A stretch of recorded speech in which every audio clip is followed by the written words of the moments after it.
do you feel about what Dana White was doing with the UFC fighters, where he was like paying them not enough, and then they couldn't have their sponsorships on their fucking shorts and shit? Yeah, when they did the whole Reebok deal and whatnot, that was fucking bullshit.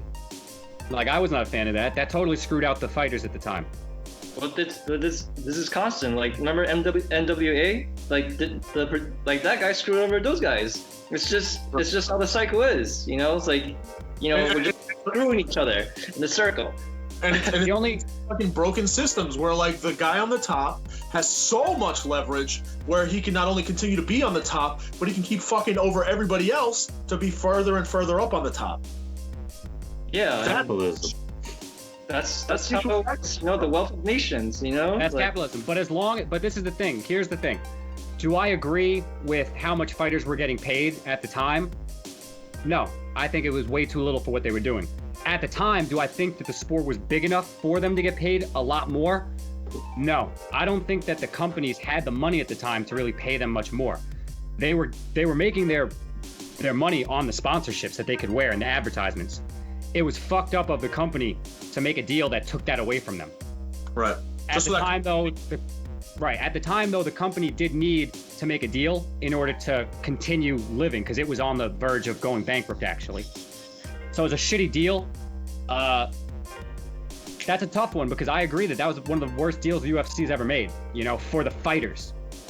Now, you know, they're starting to make more money and whatnot. I still think they get paid too little, personally. I think they're starting to get into an area where they're getting paid more for what they're doing. You gotta remember, these guys, you know, people talk about boxers, you know, and the brain damage they take. Like, and they got those big ass gloves. You know, UFC fighters are getting kicked in the face with a shin. so Elbows. Over and over again on the ground. Like, this is brutal. You're putting your life on the line. Like, I'm just you might curious.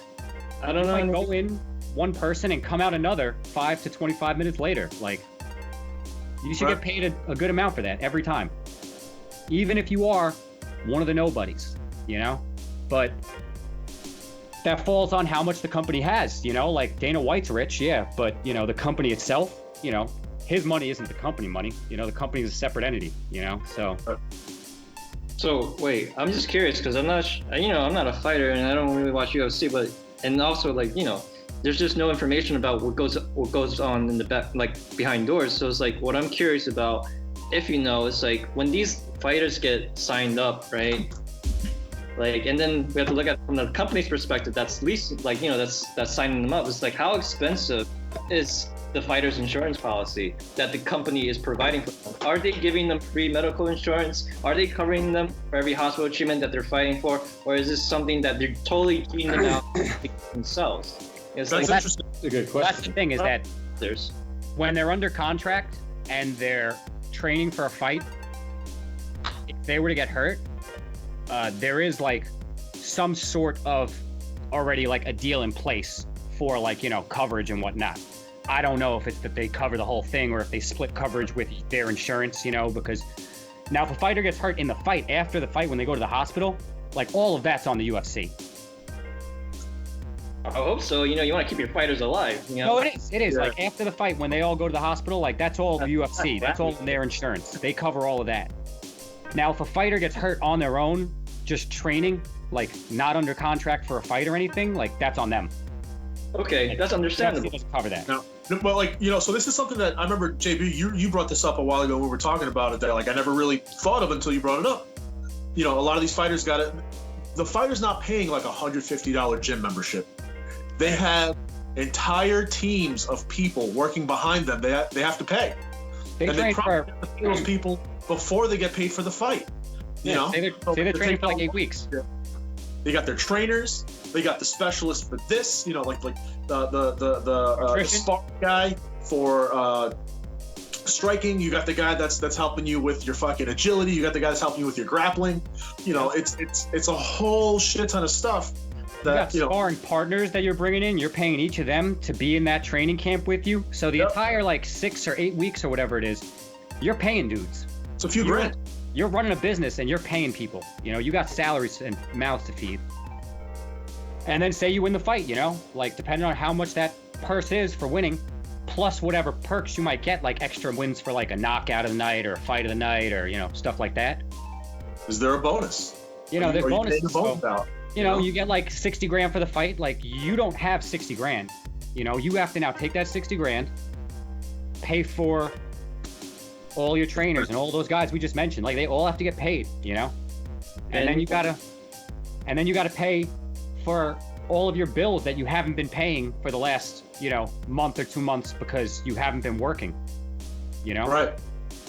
A lot of these But that's guys too that much aren't here. rich, a lot of these guys that aren't rich that fight, they got a day job. Like, when they're not under contract, they're out there selling houses or doing construction or whatever business they're running, you know? Imagine you got like Chael Sonnen selling you a house, bro. Al Iaquinta was doing real estate before he fought Khabib. It's ridiculous. He left the UFC to go sell houses before he came back. You know, like, So- He's like, I just got too stressed at work selling houses. Gotta get it Yeah. out. it's like, Gotta get man, it out. I haven't Fuck sold a some- house in 6 months. I'm gonna go fuck somebody up right now, bro. Man. Thanks for that deal that went through and fucking this shit fell through. Why won't you buy my stuff? I want to sell this ranch. Oh man. Wait, I mean, since we're talking about fighting, I remember I was reading like a news clip about this boxer who had a gambling addiction, and then like he would gamble so much or whatever that he'll actually bet on himself losing sometimes and just take hits so he could win his bet. Be Wow. like that.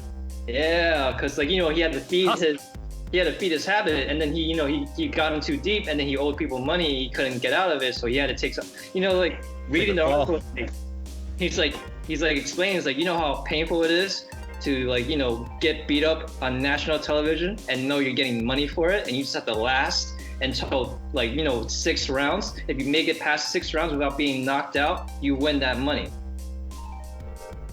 That's insane. And you have to pretend to lose when you want to fuck them up. It's like, what's going on? Pretending to lose, I don't see being that hard, because you just gotta like not make the right decisions.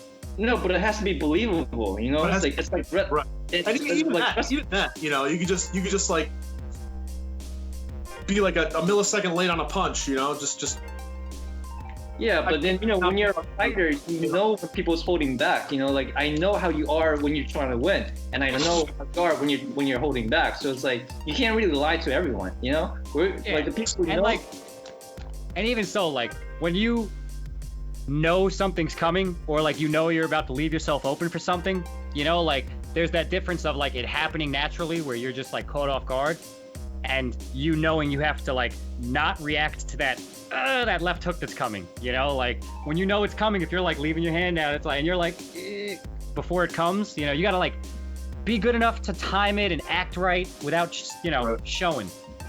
Not everybody can just be like, yeah, I'm gonna just take this left hook real quick. Yeah. Some probably can. when you talk about like high level athletes, it shouldn't take much to let shouldn't. somebody. It shouldn't, but that's the thing. Like, you're talking about people still, and they might be athletes, but now you're bringing into the realm of like some sort of an acting. Now they have to kind of like, Yeah. it's a little theater. So And they might suck at that. Somebody was talking about golfers, for example, and he was like, "Yo, the difference between the best golfer ranked number 1 and golfer ranked number 100 is so small. Right. It's But so now- small. But now say that golfer has to fuck up on purpose. Easy. But they're so good at being good that, it should be easy. Like for you or me, it's like that should be easy. But some people, like it's just that acting side of it is just not there for them, But you don't even have to act that much. I know, but you don't. But some people just would. Like I could just imagine a boxer that's like, all right, I'm gonna take this hit, and then he takes the hit, and he's like all of a sudden like, oh god, I'm hit, yeah, like you should never do that shit. But you just don't know how people. Some people are just fucking stupid, bro. No, I think they got over that and they just block all the time, because if you're always blocking, then you really can't say he's faking it. That's Tonight though, guys, it's finally back. The UFC. UFC tonight. Empty arenas. Tony Ferguson Yeah. versus Are they gonna fight with masks on? Right. They're gonna wear the scorpion masks. Where are they fighting it, and is there not going to be a crowd? So there's going to be no crowd. Florida. It's in Jacksonville, Florida. It's going to be just like the last one they did, you know, no crowd and whatnot. They did a lot more like health like restrictions and whatnot coming into it. Like all the fighters that are on the card have been tested like 2 or 3 times already. They got tested like on the way into the facility before weigh-ins. They got tested after weigh-ins again. So they had a secondary test. I think they're going to have another test also.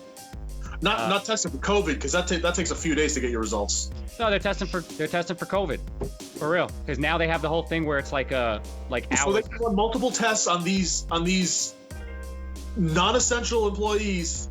Yeah, people are having a hard time getting. Well, actually, you know what? I take that back. Because my buddy went to the doctor the other day. They're like, "Hey, you want a COVID test?" He's like, "Yes, totally." Yeah, the tests are out there. Like they're definitely out there now. You know, but yeah, they're doing a lot of tests on them in order to make sure that there's as little exposure as could possibly be for anybody that is working it, you know? So wait, they have to get a little like Q-tip up their nose 3 times? Have you seen it, bro? It is not little.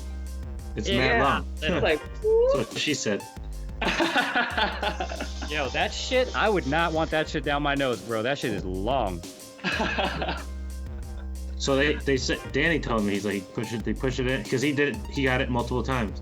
They push it into your cranium, you know, they feel that shit. And then they do it slow, and then they pull out fast. So that's the part you feel when you pull out fast. Yeah, bro, they were showing a bunch of clips of the fighters getting tested.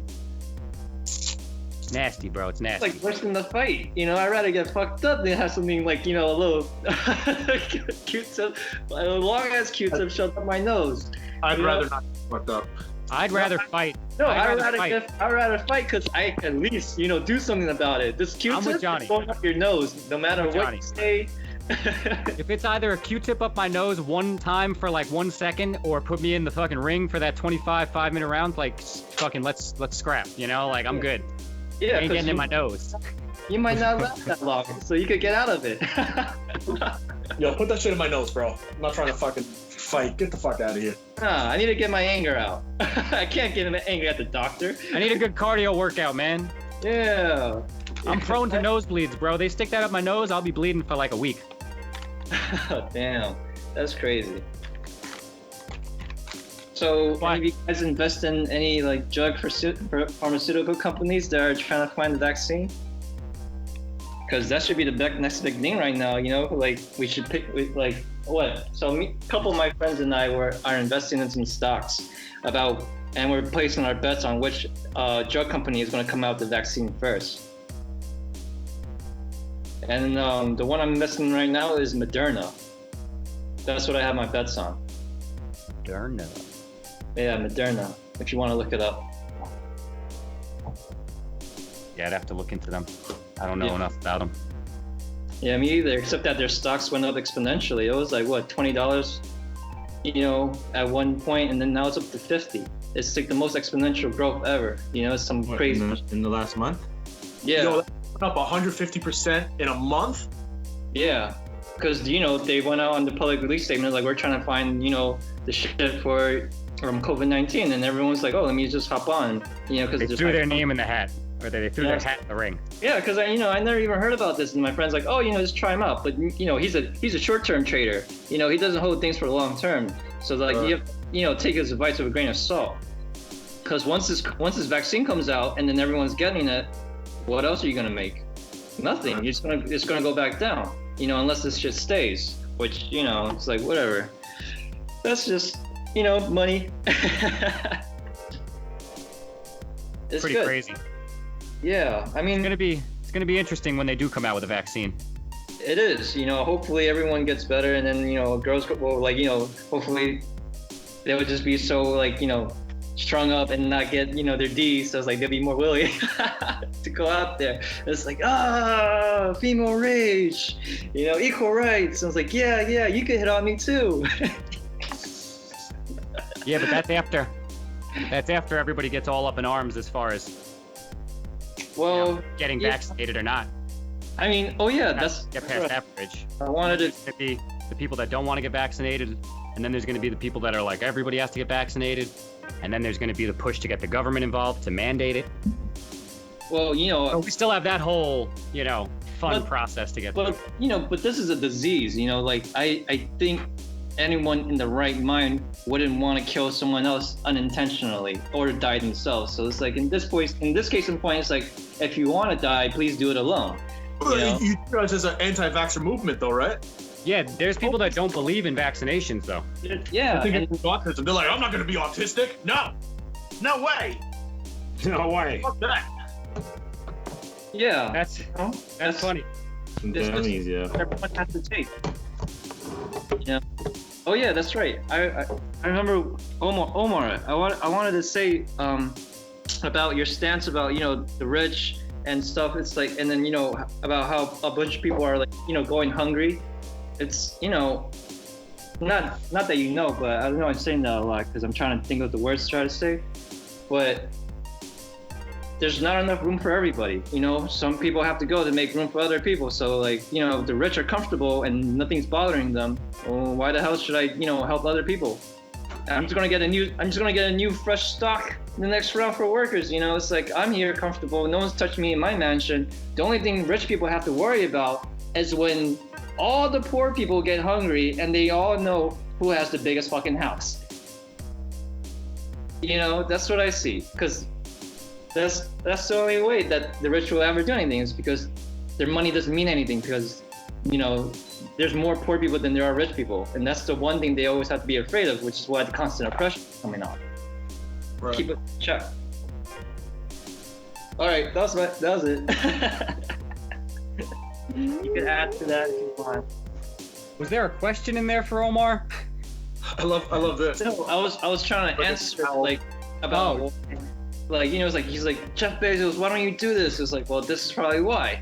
Well, I didn't say that. Because he doesn't have to. Yeah. That was me. I'm more on the whole. Big corporations should be paying their fair share of taxes. That's really. Yeah. No, I'm all about people having money. Don't get me we all wrong. agree on. They should I definitely. would love to be fucking rich. Really, ideally, I would like to just not have to worry about like, oh, hey, I can't really afford to do that. I can't afford to do that. I would just be like, hey, man, I can do whatever I want. I'm not trying to fuck anybody's day up. Yeah, that's true. But I guess even the richest person can't do everything they want, because they're still gonna want to do shit, but they can't do it because they're not in government. Yeah, but they run the government with their money. Way more stuff than Oh yeah, of course. They could buy way more dumb shit than we can. They can have way more experiences that I would like to have that I can't afford to or I can't make time for. There's a bunch of shit I want to do on a regular basis that I can't make time for because I obviously not now in quarantine, but I have to go and spend 40 some odd hours at a job just to make sure that I can pay my bills. Yeah, and I guess the billionaires are spending like 30 to 40 some odd hours to figure out how to make more money when everyone else is sleeping. Like look at Steve Jobs. It's like, Right, totally. Yeah, it's like totally. Oh, I get it, and a lot of these people are just wired to work. Look, I follow Gary Vee. I'm a big fan of Gary Vee. He's fucking loaded, and his whole thing is like, he's like, you should be happy. He loves to work. He's like, I love to fucking work, so this is what I do all day, and I'll make a ton of money doing it. Yeah, I'm all about that. What I'm not about is the whole. In order to get that high up, you have to take what people work for. The guys who are really making him rich are getting paid less, right? Because think of who's making that guy rich. The workers in the factories who are delivering the packagers, the people delivering the packages, and they're not getting. I mean, they just recently got the $15 minimum wage, which honestly, $15 an hour is not a lot of money. No, it's not. But it's enough for them to live. It's not really. Well, I guess like where are they living? It's like I'm thinking like the only most expensive places in the United States that Amazon is in is like New York, California. What other states has a high minimum wage? I'm sorry. Well, I didn't mean to interrupt you guys. My fault. I just wanted to correct something I said earlier because I'm fucking high, and I was just like, oh yeah, it wasn't my mother's pension that they were going to be taking money from to push it off. Years ago, there was a time where the teachers were not under contract, so they weren't getting paid the amount that they were supposed to be getting paid. And then the amount that they were supposed to get paid, they were getting retroactively paid back later on. So for all the years, it was like 6 years or some shit that they worked where they were supposed to have a new contract for their raise. They were working for still the same pay. And then all that money that they were supposed to get paid, that they're paying them, that's the money they're taking and paying unemployment with. Got it. So the money from then that she's already earned and whatnot is what they're taking. Sorry, just wanted to correct that before I, get crucified in the comments or anything like that. That's where they were finding them. So here's my thing. For them to work in those conditions, to get paid just enough to cover their expenses so that they can come back every single week, every single day to continue to do that, which is, it's not slave labor, but god damn it, it's pretty close. I think it's an extra steps, right? I think, honestly, I'm a big proponent of people working, hey, if you're gonna have a day job, you work 4 days a week. What about cops? What about cops? They're also gonna work 4 days a week? Yeah, why not? I don't know, because I think the extra day will give us one extra day to do more dumb shit to put them on overtime. I mean, it's not like you're gonna have cops working 4 days a week and then 3 days no cops work. It's gonna be they all take a 3-day weekend. Friday, Saturday, Sunday, there's no cops anywhere. Free reign over the cities, bitches. Anarchy. I just feel like the reason why we have to work 8 hours days is because if people have free time, they just do dumb shit. So like, let's just get them tired and then make them hungry. So they always have to worry about shit. And then they just have to, and then, so they're always in good behavior because they have so much shit to worry about. That sounds like slavery. Let's be honest. We are our own slave masters, okay? Because we do it to ourselves, all right? The only reason that we're really so hard up for money is because as everything comes out and time changes and new shit comes out, we find more ways to spend our money on shit that we feel is essential, like Netflix, like stupid things like that, that you can just totally live without. It's not your essentials, but we buy it anyway. And we then make these companies richer and they get bigger and bigger and they put out more shit for us to just get sucked into, whether it be products or entertainment. And that's what we keep feeding into. And we get mad at the companies for being so big and for us not having, our own shit, but like we feed into this a little bit by doing it. How do we stop that? We should really just not be fucking paying for any of this shit, until they lower their prices so that it's a more reasonable thing. Instead of us not paying for it, it should be, hey, we have access to this, but we can also all afford it because they're paying the taxes. Or they could lower the money that they fucking charge for shit that's not reasonable. And I'm not saying all of them are like Netflix or whatever. I'm just saying for those that are, where it's like you're charging a certain amount that you could totally be charging less. But we're willing to pay it, and we do, and that's what dictates the price. That's what I'm saying with the price. So you know what's super duper fantastic and affordable? The Disney Plus Hulu bundle, which comes with ESPN Plus. That's a lot of things in one. That's $13 a month, dude. Right. But that's $13 well spent. Well, for us, but at the end of the day, like if you have kids to feed and you can't necessarily spend that $13 a month, but you do anyway. I mean, And then you complain about not having the money to afford other stuff. It's like, I feel like there's a lot of situations there where because we make the decisions to buy stuff, it then dictates those prices because their company is like, well, they're willing to pay this, let's keep it going. But if people were more like, all right, I'm only gonna buy what I need, I can't afford that, it's too expensive, so I'm not gonna get it just because it's the norm. Like cable. Back in the day, not everybody bought cable because they couldn't afford it. But now, if you look around, everybody has every streaming service or whatever, no matter what subscription it is, like almost across the board. But back in the day, like you were very privileged to have cable because that was an expense that parents were much more strict in their spending. Like I think our whole generation is just not strict enough in our spending, and we buy stupid shit. And that's why more stupid shit comes out and we have to have it, and we keep buying it instead of spending money on what we should. Like our parents went through a depression, so they understand, all right, I can't afford that. So no, you can't have a quarter for a gum on the way out of the store. Inflation is so much higher now than the rate of what minimum wage is than it was back then. Dude, my dad was able to afford a house on whatever wages he was making. I make way more than that, But according to inflation, I make way less than that, and I can't afford a fucking house. I'm never gonna save up and get a house with what I'm making. Unless we move. That's true, and I agree. And that's part of the fucked up system. That portion of it is part of the fucked up system where it's pretty much pushing a separation of the rich class, like Johhny was saying, and the poor. And there will always be more of us because the poor population is just growing and growing every couple of years. Like there's just more and more poor people. Expensive. because the system is set up to fuck us. And we on the other end, you know, like we're just, you know, like instead of fighting the system and everybody actually being up in arms about the inflation and whatnot, we're all worried about buying our Netflix and our Amazon shit and spending the money instead of, you know, tightening up our budgets and getting fucking aware of what the fuck's going on, you know, and then forcing the other people's hand to change. You know, the system won't change until you force their wallet to change, you know? As long as we're buying all this shit and giving them all our good money, they're not gonna Hurry up and take my money. They'll say, yeah, we're changing, we're doing this. Part of it, you also need some sort of political activism, which you do, but I am not. Yeah, but that's the thing. Like our whole generation and the next generation behind us, like little by little, we're getting less and less proactive to go and protest and boycott. That's not true. Actually, this generation is the youngest. Has the most young people involved in political activism than in prior generations. And right, but is it all educated? In the sense that like there's more people willing to protest, but is it all educated protest? Like are they all protesting the right things, or is it just more protesters? Because back then there was more protesters, but they were all on board for majority decisions. Protesting is not the only political involvement there is. That's one form. Yeah, for sure. No, and that's a great question. Is it all educated?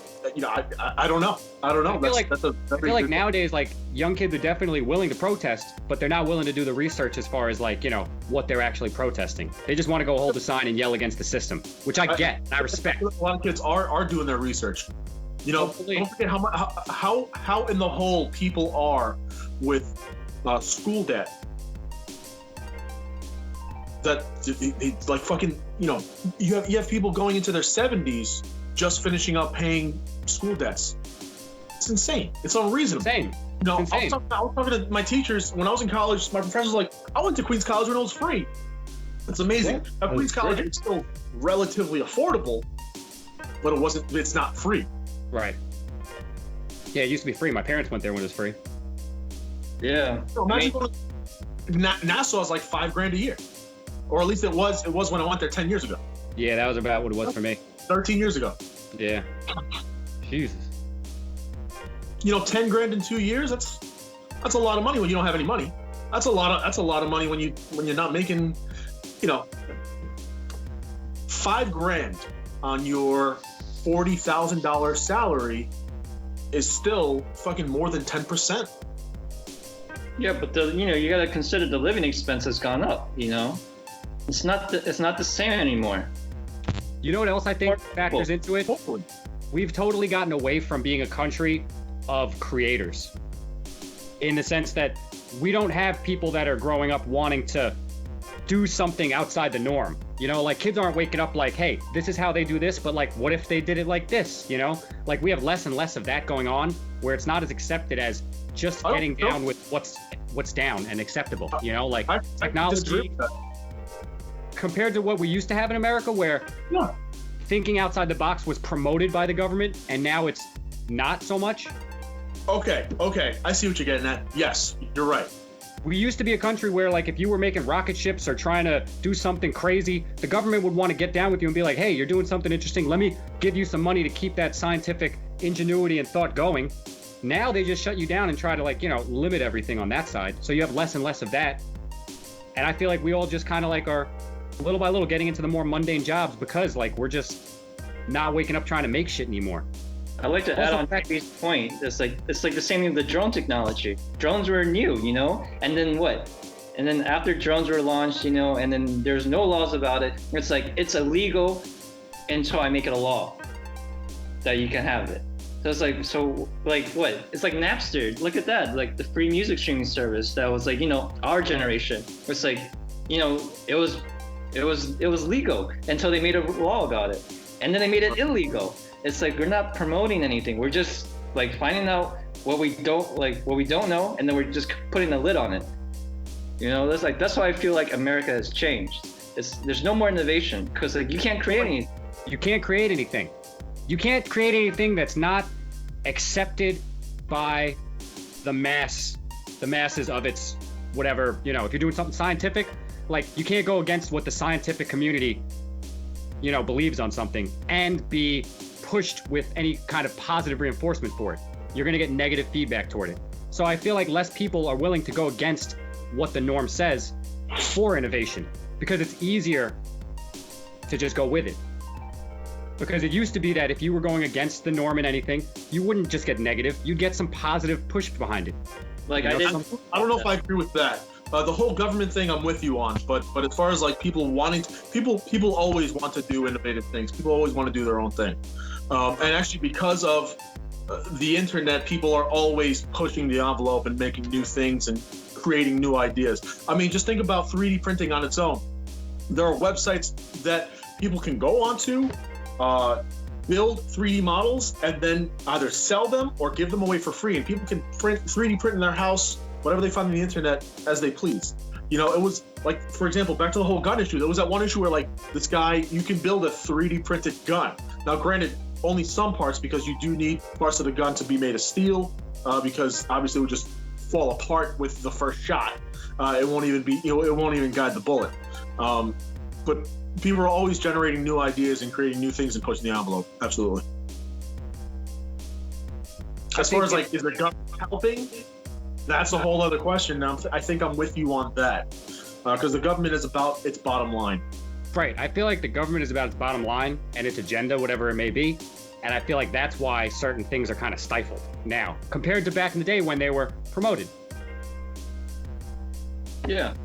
I don't know. I feel like when we were growing up, there was more and more shit that was being developed. And yeah, maybe we've just gotten to a point where there's less because we've created so much. But I don't really believe that. I think that we've only tipped the top of the iceberg, you know? Oh, man, dude, they come out with a new phone every year with a whole new feature all the time. And that is so limited as far as innovation. That's the same product with small upgrades. What are you talking about? No way. So the iPhone 11, when you compare it to the fingerprint recognition on your phone, you have facial recognition on your phone. Take my data. All things that have been around for a long time. It's just they've been brought into the phone now. So that's not innovation. So in a sense, like that's not innovation. That's just.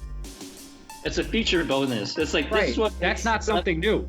That's not them taking a phone that's connected to your fucking wall and being like, now you can carry it in your pocket and look at the internet. Like that's a big leap in innovation.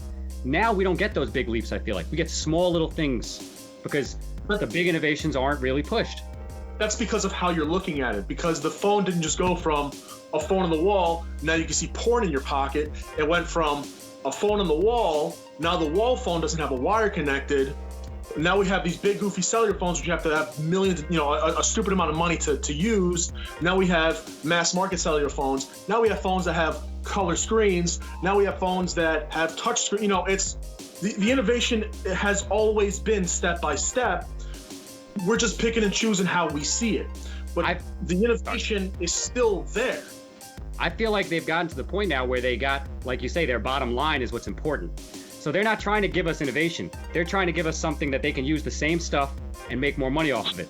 It's kind of like if you look at car engines, like when cars got developed, you would see new engines and new styles and new everything every year or so. Every year or so, people are coming up with new styles of things. And then it got to a point where they started being like, okay, we only make this style engine. We pump this out for a few years, There's no innovation anymore with the car industry. It's a set standard because they know this is what we make on you. This is the product we want. We're going to tweak it here and there to make you feel like it's a new thing, but we're not actually giving you new engine innovation. They're not trying to make new engines at the factories. Of course they're not, though. They're not. Yes, they are, dude. We're working on electronic engines and they're always trying to better that. And as far as car innovation, now they're trying to push it onto self-driving vehicles. And the self-driving vehicle is still something that's not totally ready yet because they're still working on making that effective and have less bugs and issues. But the innovation is always there. You just have to see how it steps up. But you also have to see the slower progress. Like, it used to be quicker innovation that was pushed in order to get to development. And now you get to tiers where it's like, okay, here's what you're going to get for this long. We're going to make our money on this. We could totally jump to the next tier now if we wanted to put more into it, but we're not going to. We're going to wait and make this off this. And then when we have to pull that out, we'll pull that out. And then the same thing. And that's the bottom line side I see to it, where innovation isn't driving it, money is. Right now, what you're doing is you're also looking at like how corporations manage their bottom line as opposed to seeing real human innovation. Like if you go onto like Kickstarter, you'll see a ton of shit in the tech industry where people are just making their own projects. And none of them get a push, and none of them get the push that you would have gotten years ago, because it's going against the big corporations that are pretty much part of the government at this point, money-wise. Right. So actually, that's really interesting. I was watching a documentary on 3D printing, for example, and the documentary was based around like a smaller 3D printing company that was having this innovative ideas. And one of the biggest hurdles that this company had was, so actually this is supporting your point. One of the biggest hurdles that this company had was that the bigger company was suing their pants off. So this company was spending all their time in litigation. The bigger company had the money to have the lawyers fighting for them. And really the whole point of the lawsuit was not to win the lawsuit. It was just to keep the smaller company from innovating. So to stop them and bankrupt that's actually supporting your point. That's just where I feel like we've gotten to. I don't think that people necessarily stop trying to innovate. I think that less people are, because there's so much of a negative push against them when they try to. You know, the big companies can run them bankrupt in litigation, and the government's not there trying to help them in order to push a new thing, because they've got, you know, kickbacks or whatever it is, like contracts with them on the money side for, you know, however many years. You know, that's why like everybody's like, oh, you know, like they're going green. They're pushing like, you know, like Priuses and battery things. That's only because they've been forced to by the government when they got bailed out during the recession. The only reason that those companies actually poured money into the innovation was because the government forced them to, or they would have to pay that money back. And what happened when that happened? Boom, all of a sudden we've got electric cars. So I don't think that there's any reason we should be waiting for this innovation. I think they could turn around and every year be pumping out new shit. But they don't, because that would cost them more money to throw away the old cast molds of whatever engines and parts they make to make new ones. When they've got them made, we can make money on this for a while, and when we have to, we'll move on. And any companies, little guys that are trying to change it, will bankrupt them in a sense. Right. So I agree with all that. Right. I should take it back. I don't think people are less innovative. I think that companies are just killing them all. So really, the only thing I was arguing was the statement that this generation is less concerned with innovation. I think every generation is always has things that they want to innovate. I mean, you know, if you just look at like the apps that we have access to, this alone, this video chat is super innovative. I mean, granted, it's been around for a while, but they're always making it better. It's always getting better. You know, we see the improvements every time. You know, it's nice that we can sit here and talk and not have anybody cut out. We haven't had either of us cut out this whole hour and 40 minutes. You know, it's sick. It's great. And how many people are using the internet? How many people are eating up bandwidth, especially now that nobody's at work? Although, granted, when people are at work, they're also using all this bandwidth. Yeah, no, definitely. Answer. I like to add on that. It's like, well, there's like multiple perspectives about innovation. It's like, yes, Omar is right, and JB's also right. That the JB's argument, I guess, in a point is like innovation has not spiked. It's kind of plateaued and leveled. But it's like, you know, that's just what happens with creativity. You know, it's like, you know, when you don't know shit, you know, that shit's original.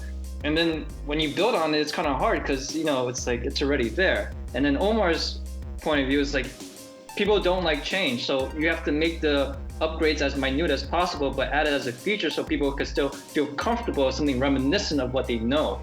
You know, it's like...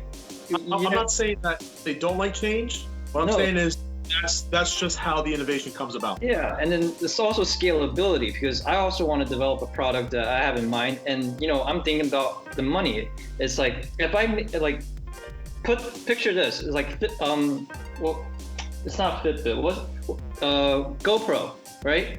GoPro, that company. I've been looking at that stock for a really long time, and I'm surprised that it's only like $5. And then I realized why it's only $5. It's because they made their first product too perfect. So how do you convince the consumer to buy the GoPro 7? You know, when their GoPro 3 works just fine. they're not going to make more money. So it's like, if I want to make you keep buying stuff so my company could survive throughout the times and I could still always be at the edge, I'm only going to give you a little bit of it at a time so I can continue the process. Otherwise, I'm just going to die, you know? GoPro's a good example because GoPro is dying right now. Yeah. Because they're not innovating. Exactly. It's not because they made too good of a product. It's because after that they kept rolling out the same product over and over again. They didn't innovate. They didn't think, okay, what else can I do? What different can I do? They just kept putting the same shit out. And that's a perfect example of lack of innovation, which is killing their sales. Other companies are coming out with competitive enough pieces similar to a GoPro for less money, or better pieces like the drones came out. And all of a sudden it was like, whoa, who needs a GoPro? I can get this drone for $250 and it's got the same 1080p. It's got, all this stuff. Meanwhile, GoPro's sitting there like, shit, I guess now we'll make a drone thing to hold our GoPro. They weren't innovating until they were forced to. And that's what I think the biggest problem is that companies have gotten so big that they dictate almost the market for innovation because they can snuff out little guys and pretty much you're going to buy the same shit over and over and over again until you realize, hey, this is the same shit, or until a little guy or another company comes out with something different that's like, whoa, this blows that out of the fucking market. Yeah, I mean, like, look at smartphones. Like, guess what's coming back? Flip phones, flippy smartphones. That's coming back. It's like old features are being brought back to new features, but then, like, in an upgraded sense. Like, you can have a flip phone. But is that innovation? Yeah, this is innovation. How do you flip this shit? Right, but I'm asking, like, now going backwards though with it, is that innovation or is thinking forward of what it should be or could be as opposed to what it was? Super interesting, bro. Because I was watching there's this one guy I watch. He does a lot of reviews on tech. So he got like the Motorola flip phone, which has the touch screen on it. And the first thing he says is like, this is too fucking expensive for not all the features I would expect with a phone at this price. So it's like for the flip feature, you're taking a step back, charging a lot of money, and really, what are you getting? And he's selling nostalgia. That piece is not innovation. That's nostalgia. That's almost like you're not buying that for it to be something new and great. You're buying that to be like a relic of something that you have a connection to, some sort of like value that you can give to it. Not that it actually has it, but you see it there because it reminds you of a time. But they're looking backwards as opposed to looking forward. The point of innovation is to look forward, no? Well, Wouldn't they trying to think? Oftentimes, innovation comes about by looking backwards. I mean, think about it. Imagine you could fold your TV, and then one person could watch one thing here, and another person could watch another thing there, and you could fold it 90 degrees. Like your TV, we know what happens when we fold it now. It cracks. That's innovation. I prefer there's companies that are looking at your house, but there's companies that are looking more into like screens that are like transparent that you can like actually put images to, so you wouldn't even have to have a full TV. Like that's more innovative to me, where I can almost roll my TV up or down if I want to, because it's just some clear plastic shit. Or more importantly, have your entire wall be TVs. Right, like that's innovation to me, where it's like you're looking at something that hasn't been done, something new and different. Like, what can I do to make this better? Not like what's been done and how can I blend it. That is somewhat of an innovative way to look at it, where you take something that's been done and something that's done now and like blend them. That's what all innovation is taking what's been done and improving on it. Yeah, it's just, I feel like there's not as much looking forward with certain things, that as far as like big company products, like phones especially, like come on, we haven't had a jump in phones in forever. All right. This might go a little conspiracy. The biggest one is touchscreen. I think the biggest jump was when phones became touchscreen, and that was with the first one was like, you had the Palm Pilots with the little touch, the pen. Yeah, the little, the pens. Yeah. Stylus. Virtual reality is kind of new. Yeah. That's new, for sure. That's innovative. It's new in the... But how long's that been around for? Console, but like, virtual reality... 2 years now. Years. And it takes time to get good. It takes time to get cheap. There you go. It takes time to get cheap.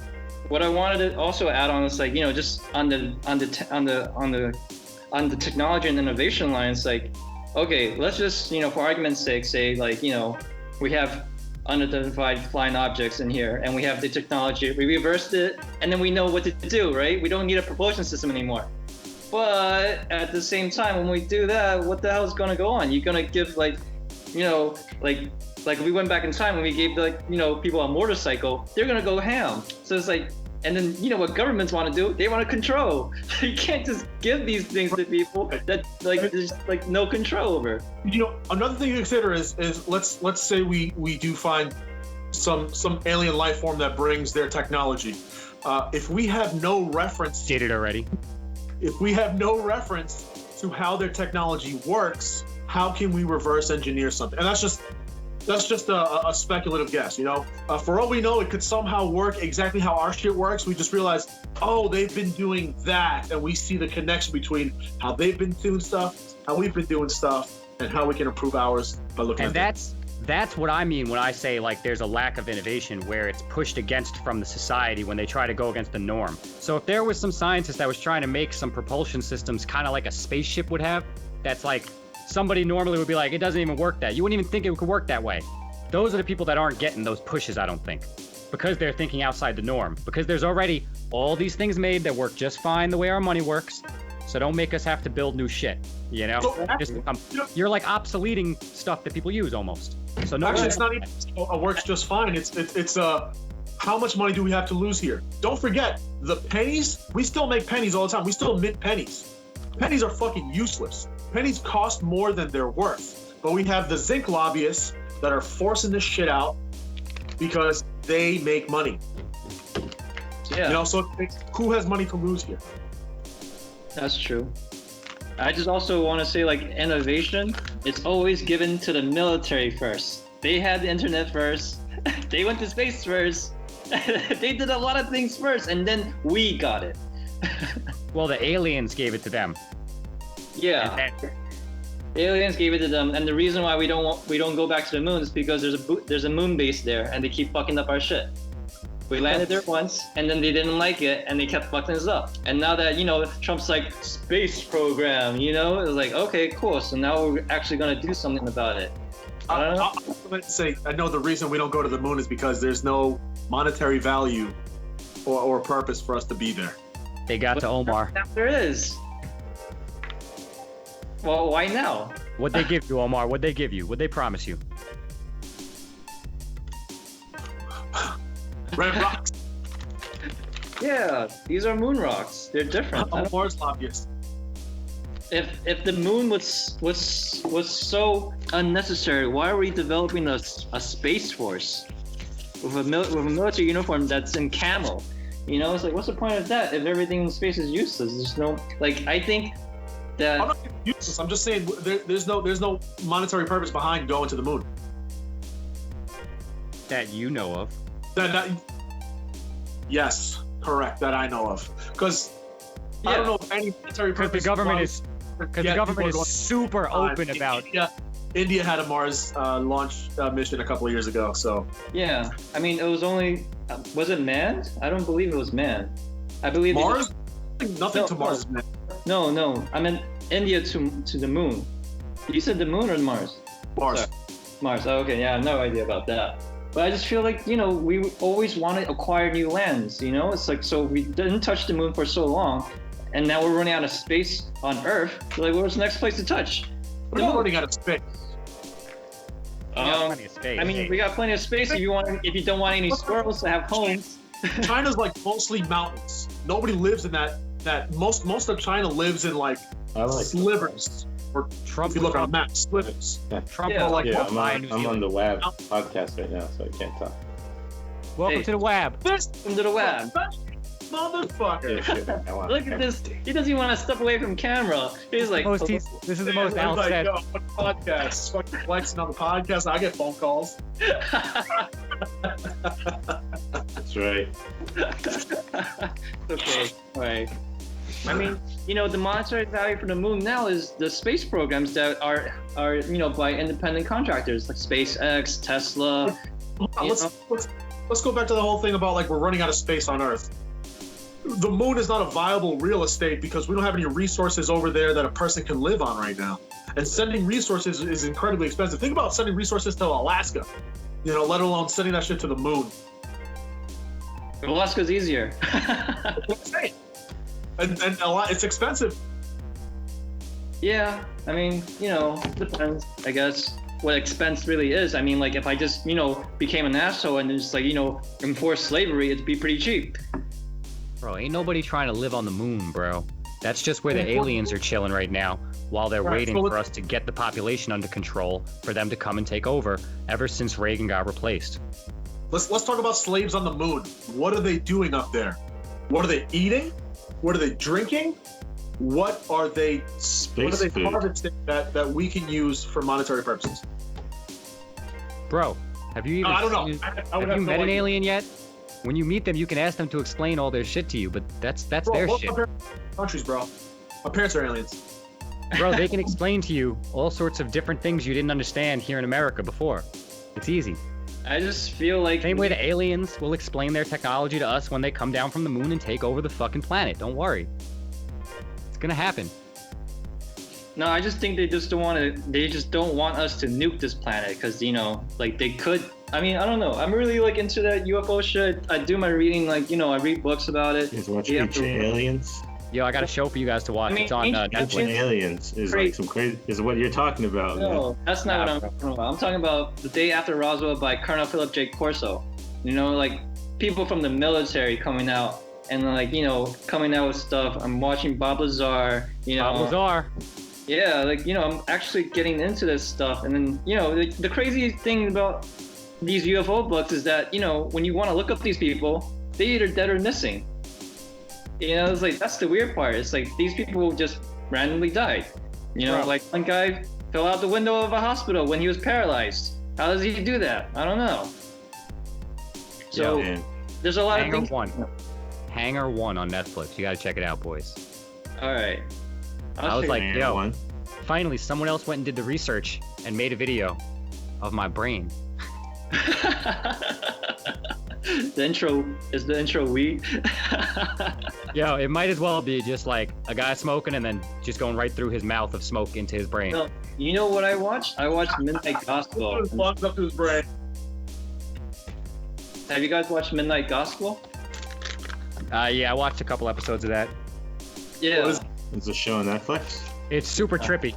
It's super trippy. It's like... It's that cartoon you're talking about, right? The cartoon. Yeah.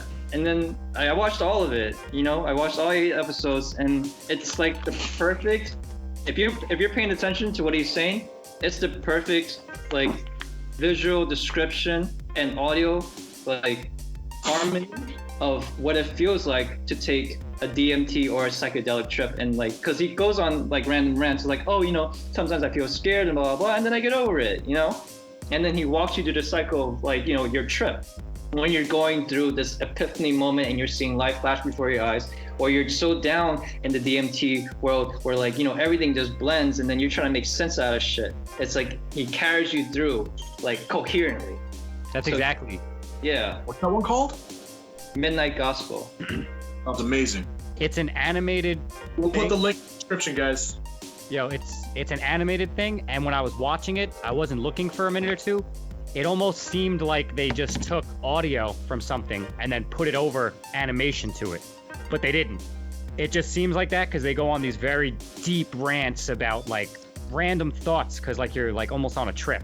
Just like Johhny was just saying, like, it's super cool. They, like, guide you through a trip almost with the dialogue and the visuals. It's very cool, man. Definitely check it out. Yeah, now I want to go to Peru and do ayahuasca. I definitely want that full trip, man. It's like, I'm definitely gonna do some shrooms and watch it. I'm actually tomorrow. Do it.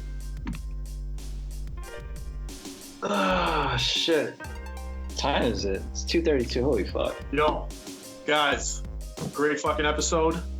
Anyone that's watching, thank you so much for watching. Thanks for joining us on the web. We're just here to talk about whatever the fuck we're here to talk about. Word. Wrap it up. Don't forget to catch us on COD. All right, guys. Take care, everybody. Peace. Thanks for joining us.